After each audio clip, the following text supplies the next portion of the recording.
The crystal towers of Zenthari Prime stretched high into the purple sky, their surfaces gleaming under 3 suns. Deep inside the tallest spire, 12 beings from across the galaxy sat around a massive table made from pure energy. This was the Galactic Council, rulers of 1,000 worlds and masters of countless species. High Arbiter Vexthalan stood at the head of the table. His body was made of living crystal that sparkled with inner light. For over 3,000 years, his people had conquered star systems while Earth's humans were still discovering fire. He looked down at the holographic display showing a small blue planet in a boring corner of space. The human problem grows worse each day, Vexthalan said, his voice ringing like broken glass. 3 months ago, we demanded their surrender. They said no. This is embarrassing. Around the table, the other council members shifted in their seats.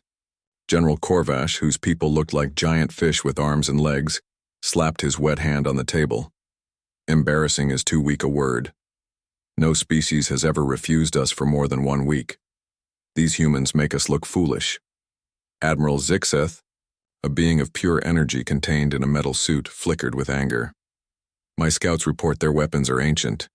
They still use metal bullets and simple lasers. Their biggest ships are tiny compared to our city-sized warships. How do they dare refuse us? The holographic display changed to show human military bases. Vexthalan waved his crystal hand, and images of human soldiers appeared. They looked so weak and soft compared to the mighty races of the Council. Their weapons seemed like toys next to the reality-bending technology the Council possessed. Look at them, said Counselor Thex, whose 4 eyes glowed red in her scaled face. They have only 2 arms, 2 legs, no natural armor or claws. They cannot breathe in space without machines. They die from the smallest injuries. Why do they think they can stand against us? General Korvash stood up, water dripping from his blue-green skin. I have studied their military for months. Their technology is at least 500 years behind ours. They use chemical rockets to reach space. We use quantum drives. They fight with metal ships. We reshape matter itself into weapons. He pressed a button, and the display showed the human fleet. Barely 300 ships protected their entire world. Each ship was less than 1 kilometer long. The Council's smallest warships were 5 times that size. Their largest weapon can barely crack the surface of a moon, Korvash continued. Our smallest weapons can break planets in half.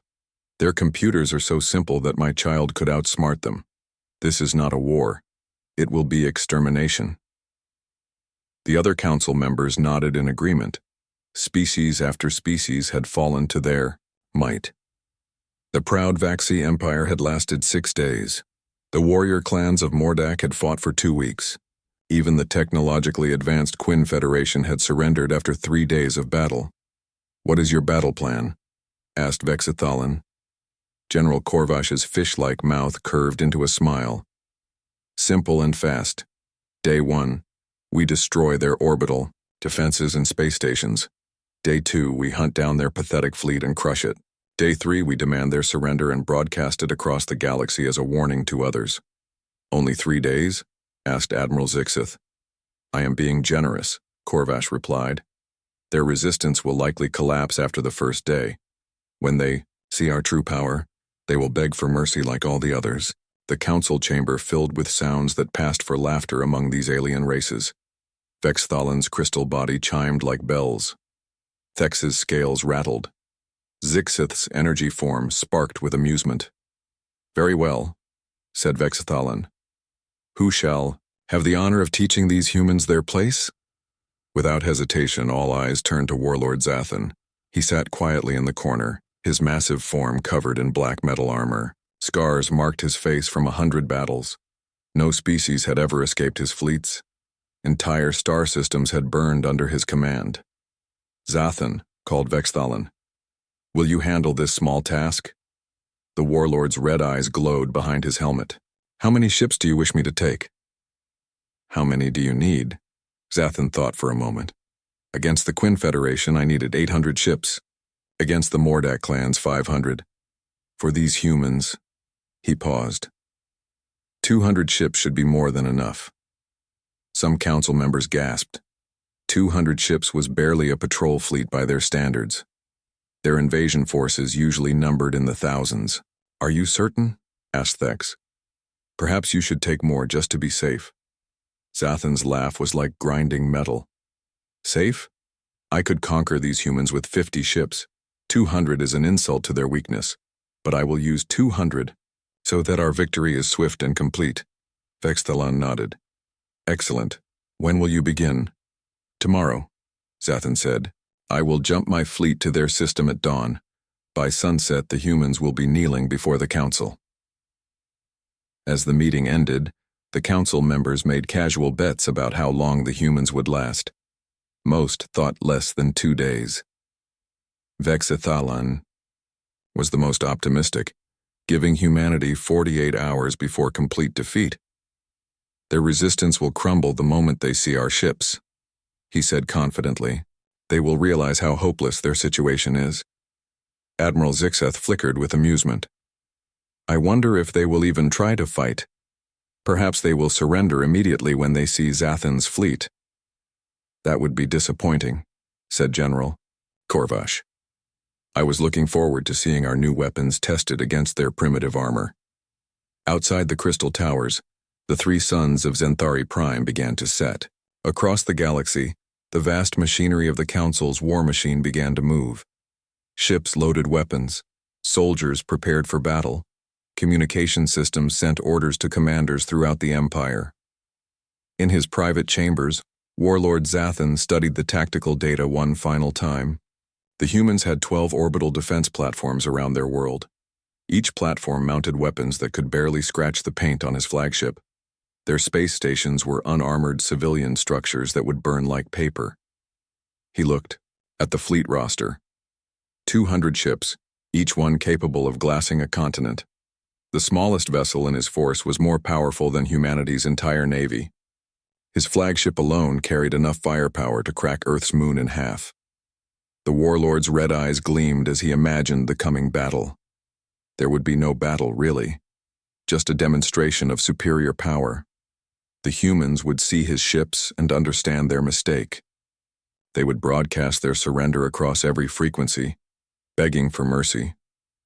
Perhaps he would be merciful. Perhaps he would allow some of them to live as slaves and servants. They seemed clever enough for simple tasks. Their soft hands might be useful for delicate work. As the night passed on Zenthari Prime, similar thoughts filled the minds of the council members. None of them could imagine any other outcome. The humans were weak, primitive, and alone. They had no allies, no secret weapons, no hidden fleets waiting in the darkness of space. Tomorrow would bring another easy victory for the Galactic Council. Another species would learn to bow before their masters.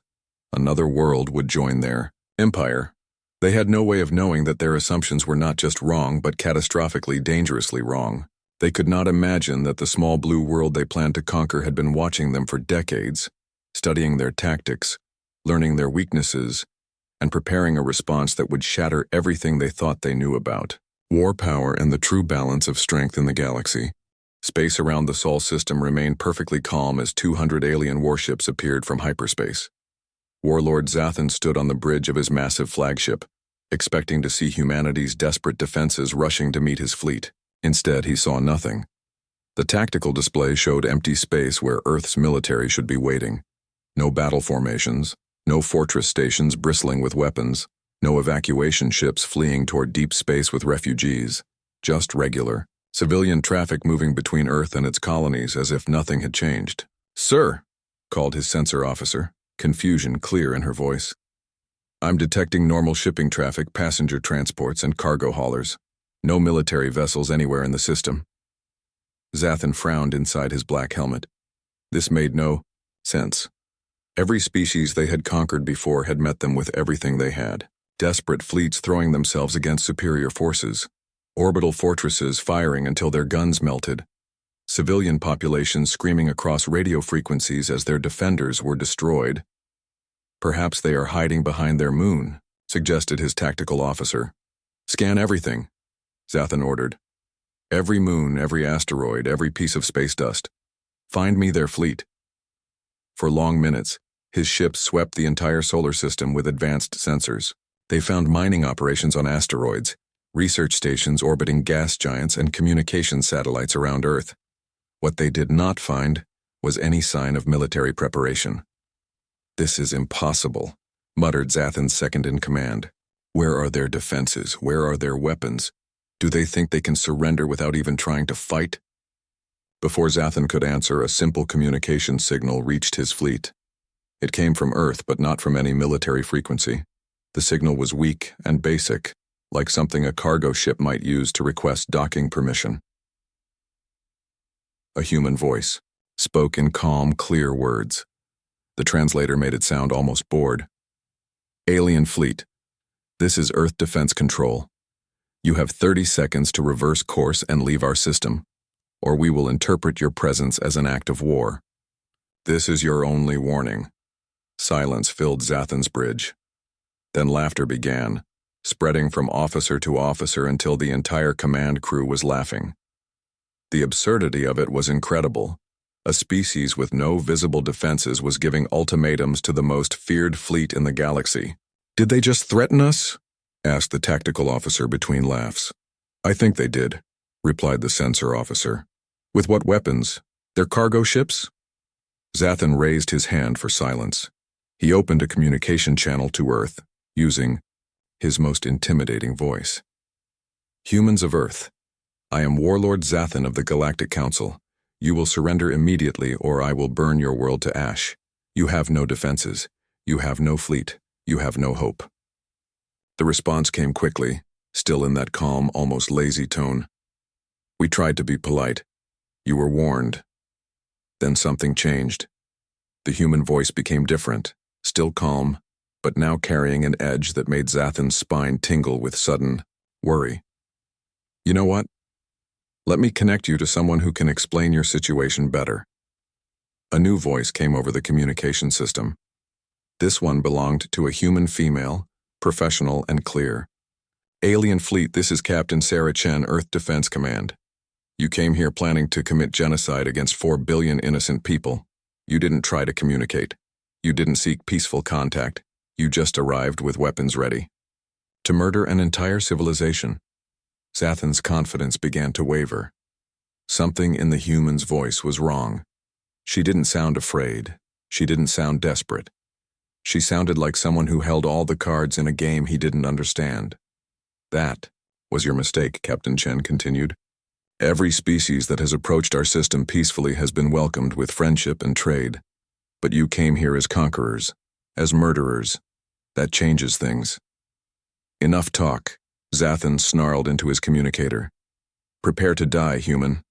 He turned to his weapons officer. "Target their major cities. Begin orbital bombardment." As his weapon systems powered up and locked onto Earth's population centers, Zathan felt a moment of satisfaction. This would end like all the others. The humans would see their cities about to burn and beg for mercy. But Captain Chen's voice came again, and this time it carried something that made Zathan's blood run cold. Pity. She sounded sorry for him. "You still don't understand," she said sadly. "You think we're helpless because you can't see our weapons. You think we're primitive because our ships look simple. You think we're weak because we asked you to leave instead of shooting first." Zathan's sensor officer suddenly screamed a warning. "Sir, energy signatures appearing throughout our formation. Massive power readings. Source unknown." The tactical display lit up with red warning symbols. Hundreds of them. Thousands of them. Energy sources that rivaled the output of small stars were materializing around every ship in Zathan's fleet. "What are those?" demanded Zathan. "Unknown. Sir, they're not showing up as solid objects. The sensors can't get a clear reading. It's like they're there and not there at the same time."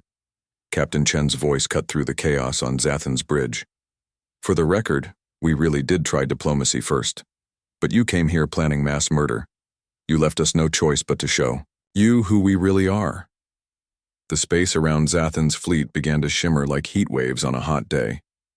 Then things started appearing from nowhere.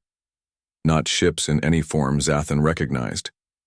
These were sleek, organic-looking objects about the size of fighter craft, but they moved in ways that hurt to watch.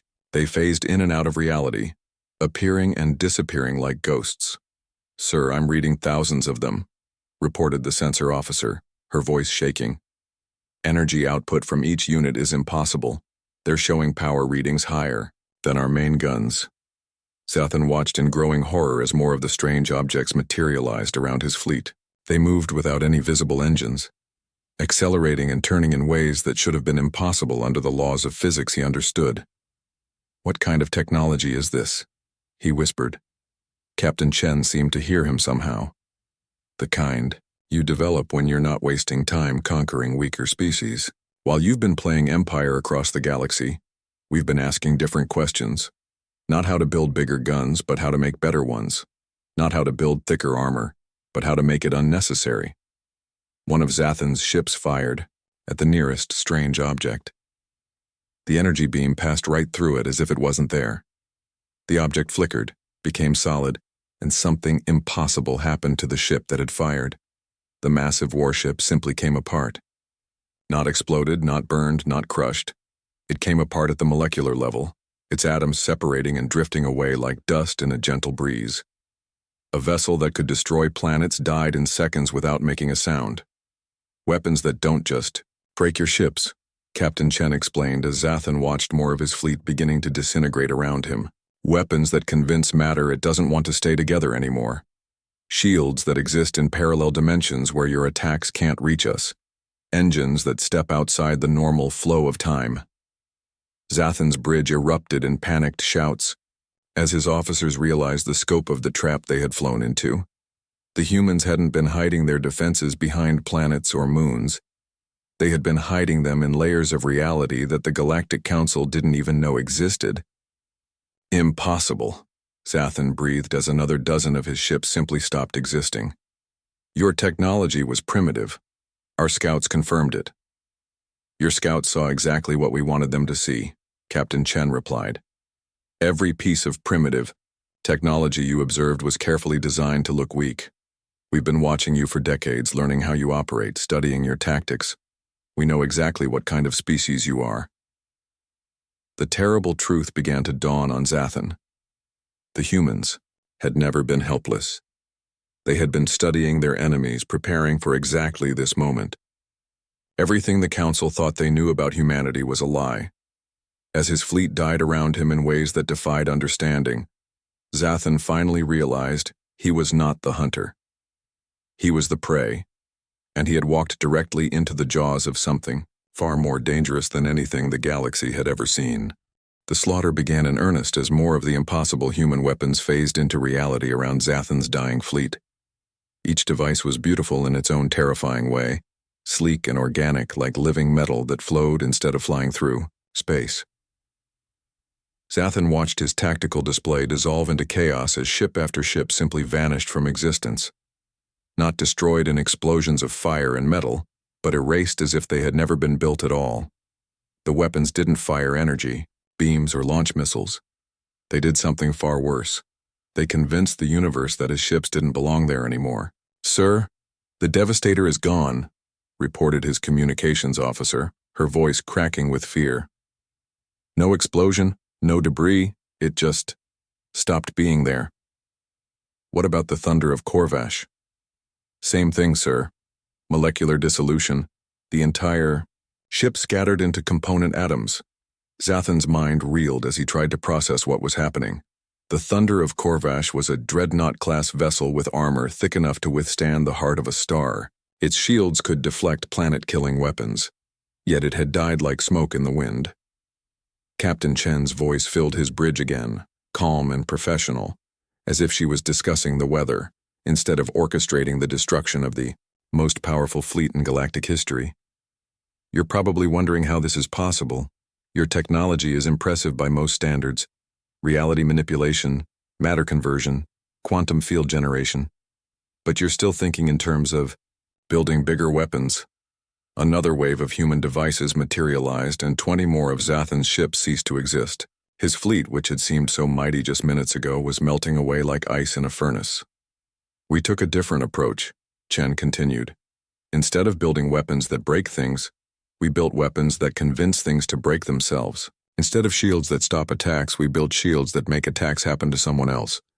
Instead of flying through space, we step outside of space entirely. Zathan's sensor officer looked up from her station, tears of terror streaming down her scaled face. Sir, I'm detecting quantum signatures throughout the solar system. These weapons aren't just around our fleet. They're everywhere. The entire system is armed. The horrible truth hit Zathan like a physical blow. The humans hadn't hidden their defenses behind planets or in secret bases. They had turned all of space itself into a weapon. Every cubic meter of the solar system was now potentially lethal to anyone who threatened Earth. How? He whispered into his communicator. Practice, Chen replied simply. Lots and lots of practice. Did you really think your Galactic Council was the first empire we've encountered? You're not even the 10th. The words struck Zathan cold. Other empires, other galactic powers that humanity had faced. But the Council controlled thousands of worlds across hundreds of light years. They were the undisputed masters of this entire region of space. That's impossible, he said. We would have detected other advanced civilizations. Would you? Asked a new voice, this one belonging to an older human male. This is Dr. Marcus Webb, Director of Xenological Studies. Tell me, Warlord, what happened to the hegemony of Sixes? Zathan's blood turned to ice. The hegemony of Sixes had been a massive empire that controlled over 2,000 star systems. 3 centuries ago, they had simply vanished overnight. Every ship, every station, every colony had gone silent simultaneously. Council scouts had found empty worlds and drifting hulks with no signs of what had destroyed them. Or the infinite chain, Dr. Webb continued. 500 years ago, they ruled from the galactic core to the rim. Their technology was beyond anything we've seen from you. Weapons that could ignite suns, ships that existed in 17 dimensions, simultaneously. What do you think happened to them? More of Zathan's ships died as he listened in growing horror. The implications were staggering. If humanity had destroyed previous galactic empires, then everything the Council believed about the balance of power in the galaxy was wrong. The pattern makers, Dr. Webb went on relentlessly. The unity of all things, the devourer fleet, the machine consciousness, 7 major galactic powers in the last 1,000 years. All gone, all for the same reason. What reason? Zathan asked, though he was beginning to fear the answer. They threatened Earth, said Captain Chen, her voice now carrying the cold finality of a judge pronouncing sentence. Each one made the same mistake you're making now. They assumed that because they couldn't see our true strength, we didn't have any. Zathan's flagship shuddered as something impossible happened to its hull. The armor plating began to separate, not torn apart by weapons, but simply deciding it no longer wanted to be part of the ship. He could see space through gaps that opened in his supposedly impenetrable defenses. But we tried to be better than our predecessors, continued Chen. We gave each empire a choice. Stop expanding. Stop conquering. Return to your home systems and develop peacefully. Most chose to listen. Your council chose not to. The communications officer looked up from her station. Sir, emergency transmission from the council on Zenthari Prime. High Arbiter Vexathalan demands a full report on our progress. Zathan almost laughed. Progress. His magnificent fleet of 200 ships was down to barely 30 vessels, and those were only surviving because the humans seemed to be taking their time, making some kind of point with the methodical destruction. Put him through, Zathan ordered. The crystal features of High Arbiter Vexathalan appeared on the main screen, his expression confident and expectant. Warlord, I trust the humans are begging for mercy by now. When can we expect their formal surrender? Behind Vexathalan, the other council members were visible, all watching eagerly for news of their easy victory. They had no idea that their most feared commander was trapped in a nightmare of impossible technology and casual genocide. High Arbiter, Zathan began, then stopped as another 10 ships vanished from his formation. How could he explain this? How could he tell them that everything they believed about their own power was an illusion? Dr. Webb's voice came through clearly on the transmission. somehow overriding Zathan's communication systems. "Greetings, Galactic Council. I'm afraid your warlord is a bit busy right now watching his fleet die. Perhaps I could speak with you instead." Vexathalan's crystal features shifted to confusion, then anger. "Who dares interrupt Council communications? Human, you will show proper respect to your betters." "Betters?" Dr. Webb sounded genuinely amused. "That's interesting. Your better warlord came here with 200 ships to commit genocide. In the last 5 minutes, we've reduced his fleet to 29 vessels. Would you like to watch the rest disappear?" The council members behind Vexthalan began talking frantically among themselves. This couldn't be real. It had to be some kind of human trick, some desperate bluff to buy time before their inevitable defeat. "You're lying," Vexthalan declared. "Zathan's fleet is invincible. No primitive species could threaten our technology." "Primitive," Dr. Webb repeated thoughtfully.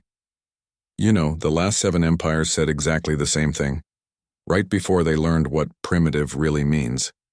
As if to punctuate his words, the remaining ships in Zathan's fleet began to die faster. The human weapons were no longer taking their time, no longer making subtle points about technological superiority. They were ending the demonstration with efficient, terrifying finality. Zathan watched his beautiful, mighty warships dissolve into atoms and quantum foam.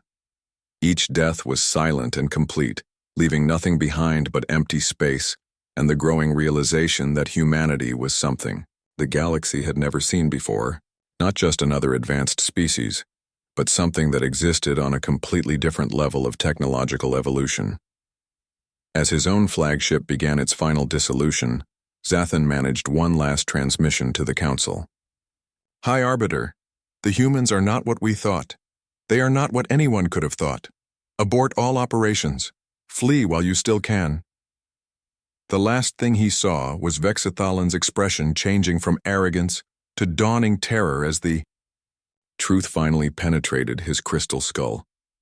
The Galactic Council, masters of 1,000 worlds, had just discovered they were insects threatening the nest of something infinitely more dangerous. The crystal halls of Zenthari Prime shook with tremors of fear as emergency signals poured in from across the galaxy. High Arbiter Vexthalan stood frozen at the center of the council chamber, watching holographic displays that showed the impossible. Destruction of Zathan's fleet in real time, 3 minutes and 47 seconds. That was how long it had taken humanity to reduce the most powerful military force the Council had ever assembled into scattered atoms floating in space. Not hours, not days, but minutes. "This cannot be accurate," whispered General Korvash, his amphibious skin pale with shock. "The sensors must be malfunctioning. 200 ships cannot simply vanish." Admiral Zixeth's energy form flickered wildly with panic. "I'm receiving similar reports from our other fleets. Strange quantum signatures detected in sectors where humans have never been seen. What if they're everywhere?" The question hung in the air like a death sentence.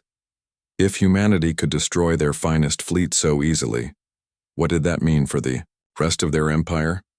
How many other human weapons were hidden throughout the galaxy waiting for targets? Counselor Thex's 4 red eyes burned with desperate denial. They must have used some kind of weapon that drains all their power. They cannot maintain this level of destruction. It's impossible. Before anyone could respond, every communication system in the chamber activated simultaneously.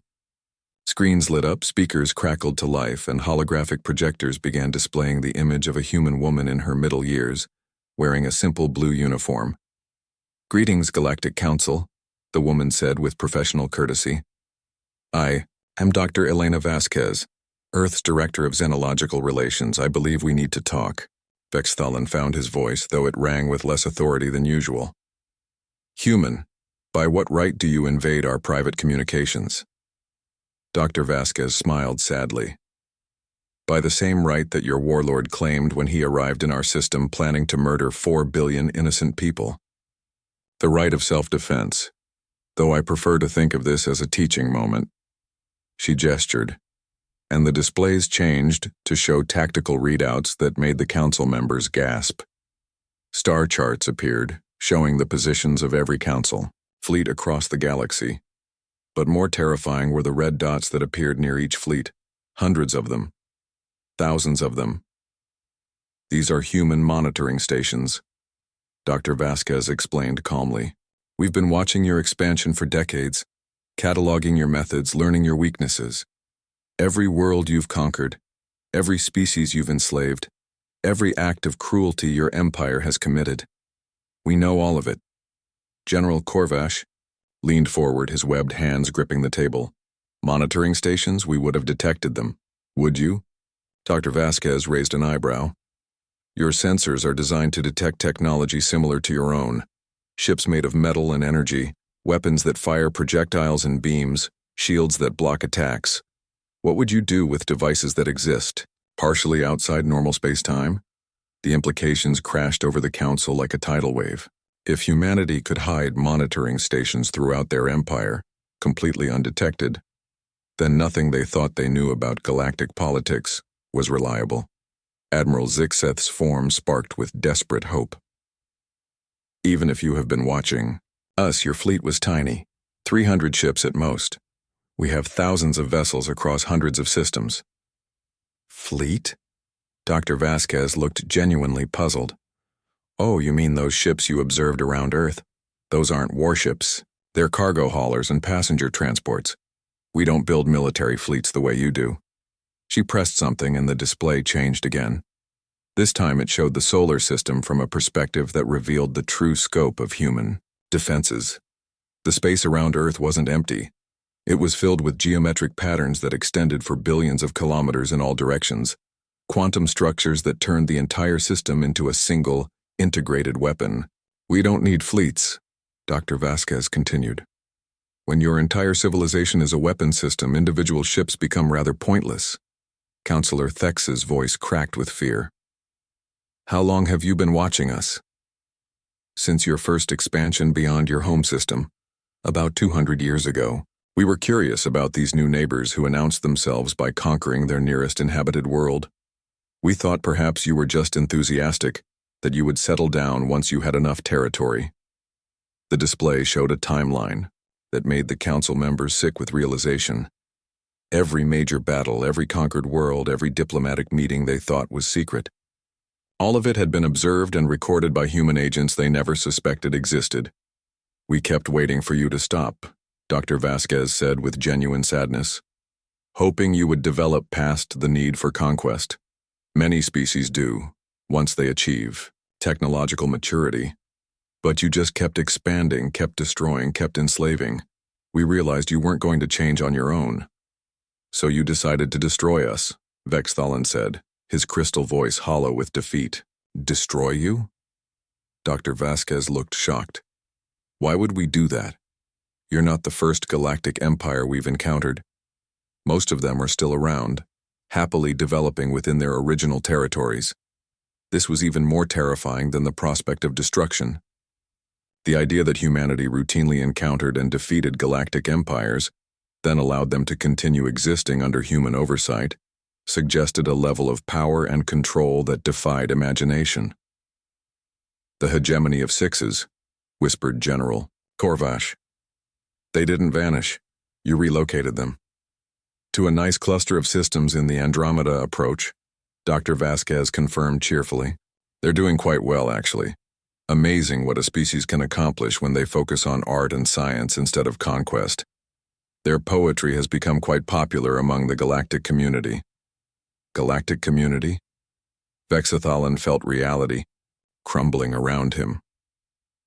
What galactic community? Dr. Vasquez looked at him with something approaching pity. The one that exists beyond your empire's borders. Hundreds of species working together on scientific advancement, cultural exchange, peaceful exploration. You know, the normal things civilized beings do when they're not trying to conquer each other. The display changed one final time, showing a map that rendered the council speechless.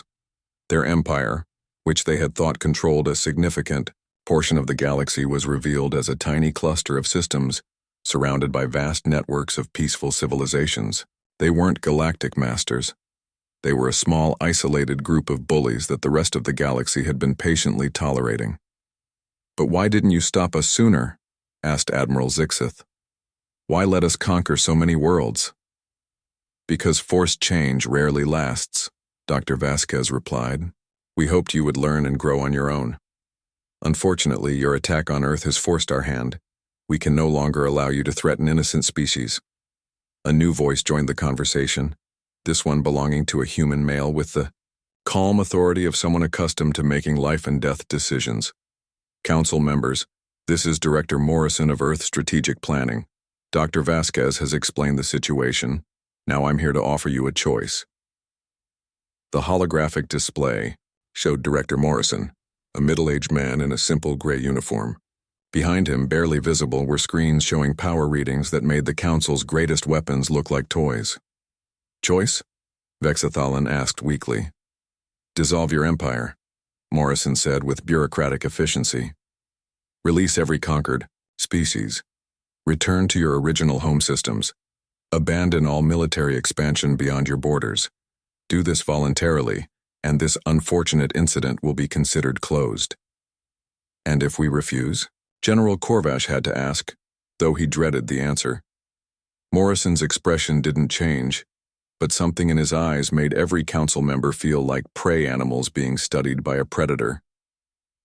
Then you'll discover why the previous 7 galactic empires chose to accept our generous terms rather than test our patience further.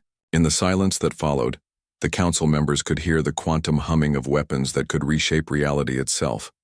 Weapons that could unmake stars and relocate entire civilizations across galactic distances. They finally understood what they were truly facing. Humanity wasn't just another advanced species.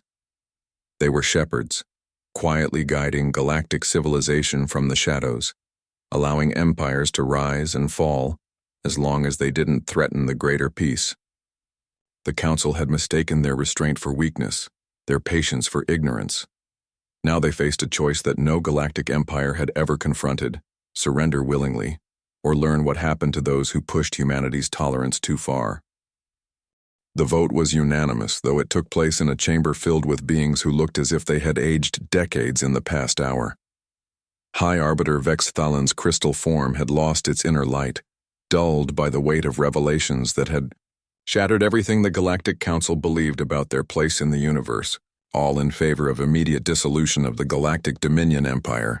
Vexthalan's voice rang hollow through the crystal halls of Zenthari Prime. 12 hands, claws, tentacles, and energy appendages rose in agreement. Not one member abstained. They had seen what humanity could do in less than 4 minutes of combat. None of them wanted to discover what humanity could do given more time and motivation. Director Morrison's image nodded approvingly from the holographic display. A wise decision. Our transition teams will begin coordinating with your administrators within the hour. Don't worry about the logistics, we've done this before.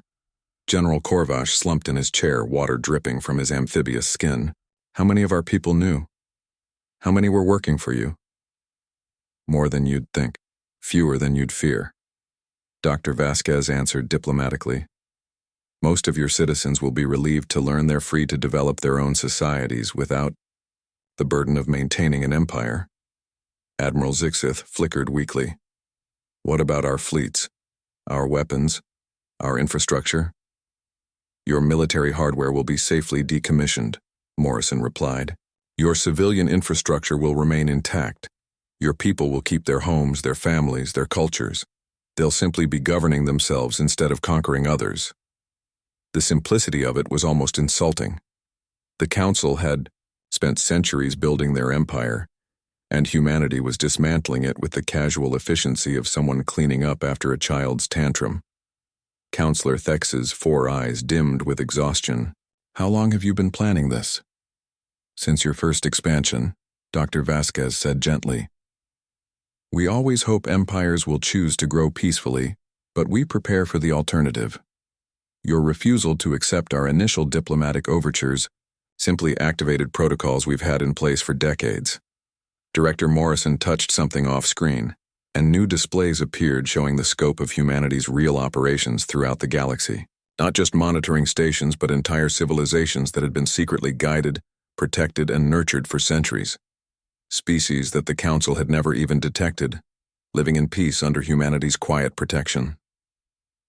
The galaxy is much more crowded than you realized, Morrison explained. Most species prefer to avoid contact with aggressive empires like yours.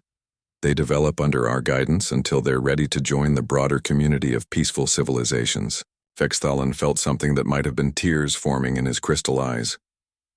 We were prisoners in our own empire. You could have stopped us at any time. Yes, Dr. Vasquez agreed sadly. But forced peace rarely lasts. We hoped you would learn the joy of creation instead of destruction. Unfortunately, your attack on Earth forced us to make the choice for you. The chamber fell silent as the council members absorbed the magnitude of their situation.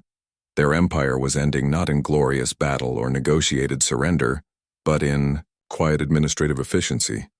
Humanity was processing their defeat like paperwork. What happens to us personally? Asked Admiral Zixith. That depends on your individual choices, Morrison replied. You can return to your home systems and live peacefully. You can join our educational programs to learn about galactic civilization beyond conquest. You can even apply for positions in legitimate interstellar organizations, though you'll need to prove you've genuinely changed. And if we try to rebuild our empire? General Corvash had to ask. Morrison's expression didn't change, but the temperature in the chamber seemed to drop several degrees.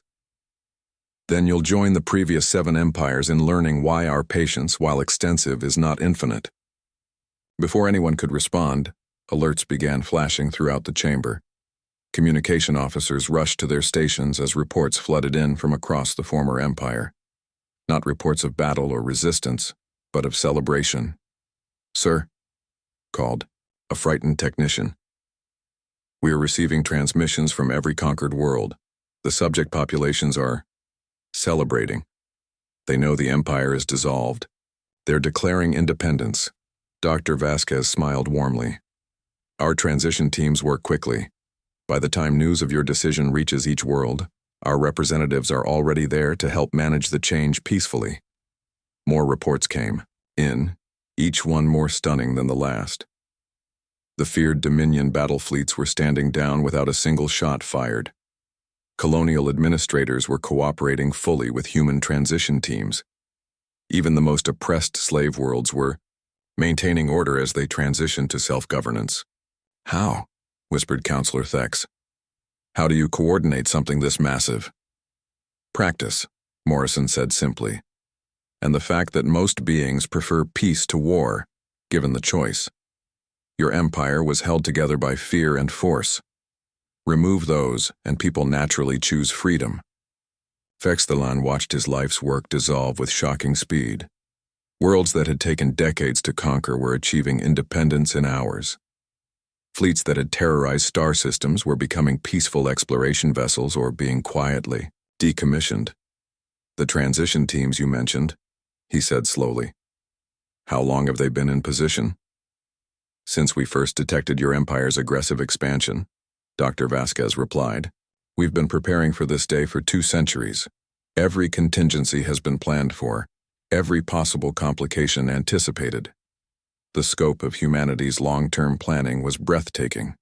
While the Council had been focused on their next conquest, humanity had been orchestrating the peaceful transition of their entire civilization. Every detail had been considered, every outcome prepared for. There's something I need to understand, Vexthalon said, his crystal voice heavy with defeat. If you're this powerful, this organized, this prepared, why do you stay hidden? Why not rule the galaxy openly? Director Morrison and Dr. Vasquez exchanged a look that spoke of centuries of shared philosophy. Because, Dr. Vasquez said gently, ruling others is what primitives do. Advanced civilizations guide, protect, and nurture. We don't want subjects or slaves or conquered territories. We want partners, friends, and fellow explorers reaching for the stars together. But surely some species must challenge your authority, General Corvash protested. Some must try to test your power. Occasionally, Morrison acknowledged. That's why we maintain our defensive capabilities. But most species, when shown the choice between conquest and cooperation, choose cooperation. It's more rewarding for everyone involved.